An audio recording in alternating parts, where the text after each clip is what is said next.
The Peters family had a Thanksgiving tradition like no other.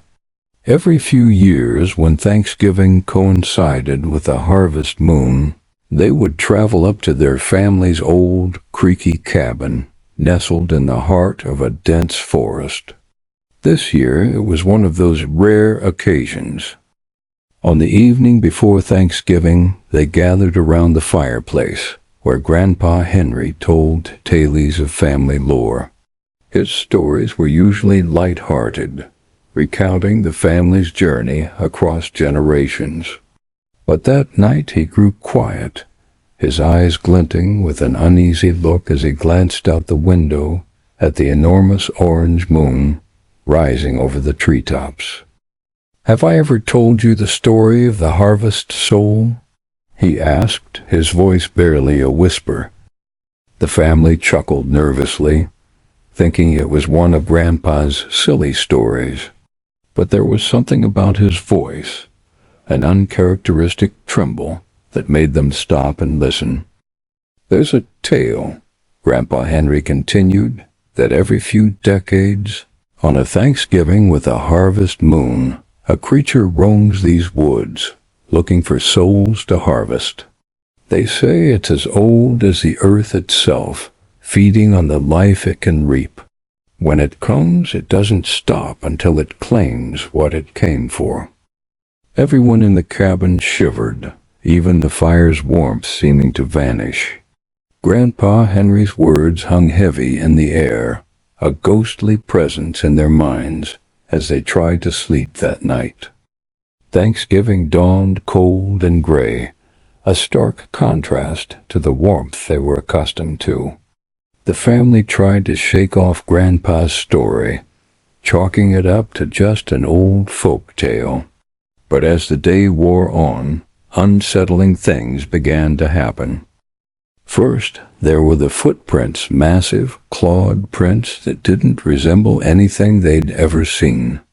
They appeared around the cabin, leading in strange, meandering patterns. They tried to brush it off as a bear or some other animal, but in the back of their minds, Grandpa Henry's story echoed ominously. At dinner, everyone tried to keep the atmosphere cheerful. They gave thanks, laughed, and enjoyed the feast. But just as dessert was served, the lights flickered, and a strange scratching sound echoed from the roof. Grandpa Henry looked up, his face pale as he whispered, "It's the harvest soul. It's here." A tense silence filled the room. Then a heavy thud sounded from outside the front door. The family exchanged horrified glances as Grandpa whispered, "No one make a sound. It only takes what it can see or hear." They sat in absolute silence, hearts pounding as the doorknob began to rattle. After a few long minutes, the rattling stopped, and the eerie quiet returned. But none of them could shake the feeling that something was still watching, just waiting for them to slip up. Desperate for answers, the family turned back to Grandpa Henry, pleading with him to tell them more. Grandpa reluctantly revealed that the curse on their family went back centuries. One of their ancestors, a man named Elias Peters, had struck a dark bargain during a time of famine. He offered up the lives of future generations in exchange for prosperity, thinking the promise of a harvest soul would vanish over time. But every few decades, the creature returned, claiming its due. "Each generation has lost someone," Grandpa whispered, "because none of us dared to break the curse. But there might be a way."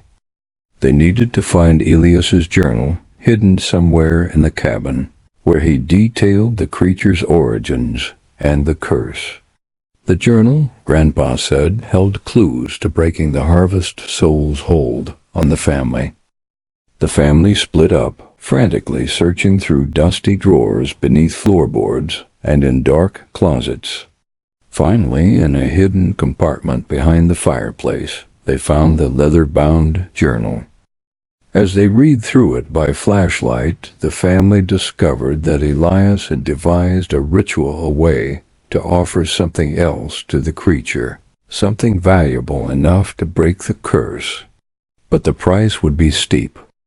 Outside, the scratching sounds grew louder, more insistent. The harvest moon bathed the cabin in an eerie orange glow, and shadows seemed to swirl around them. The creature was close, so close that they could feel its icy breath seeping through the cracks in the windows. The journal instructed them to offer the creature something sacred, something meaningful. With trembling hands, Grandpa Henry pulled an old family heirloom from his pocket, a silver locket that had belonged to Elias's wife, passed down through generations as a symbol of the family's survival. He'd brought it to the cabin every year, never realizing it was the key to ending the curse. They gathered in the center of the cabin, forming a circle, and began the ritual as described in the journal. They held hands, chanting Elias's words, calling for the creature to accept the locket in exchange for their freedom. At first, nothing happened. But then an ear-piercing howl erupted outside, and the walls of the cabin shook as if in response. Shadows began swirling faster, filling the room with a bone-chilling cold. And then, in the flickering candlelight, the family saw it, a tall, skeletal figure with hollow, burning eyes, its clawed hand reaching out as if to grasp them. With a final, desperate chant, Grandpa Henry held the locket high, offering it to the creature. The creature stopped, its hollow eyes fixating on the locket. Slowly, it extended a clawed finger, touching the locket and letting out a low, guttural hiss, before vanishing into thin air. The family collapsed, exhausted and terrified, but alive. Outside, the harvest moon began to fade, returning the forest to its natural, calm state. The creature had been appeased, the curse broken. As dawn broke, the family left the cabin, promising never to return. Grandpa Henry made them swear that this dark part of their family history would be buried forever, never to be spoken of again. But every Thanksgiving, they'd glance up at the sky, watching for the harvest moon, remembering the night they'd come face to face with the harvest soul and survived. And so the Peters family lived on, their bloodline free from the curse. Or so they thought, because deep in the woods, beneath the soil and ancient trees, something still stirred, waiting patiently for the next harvest moon.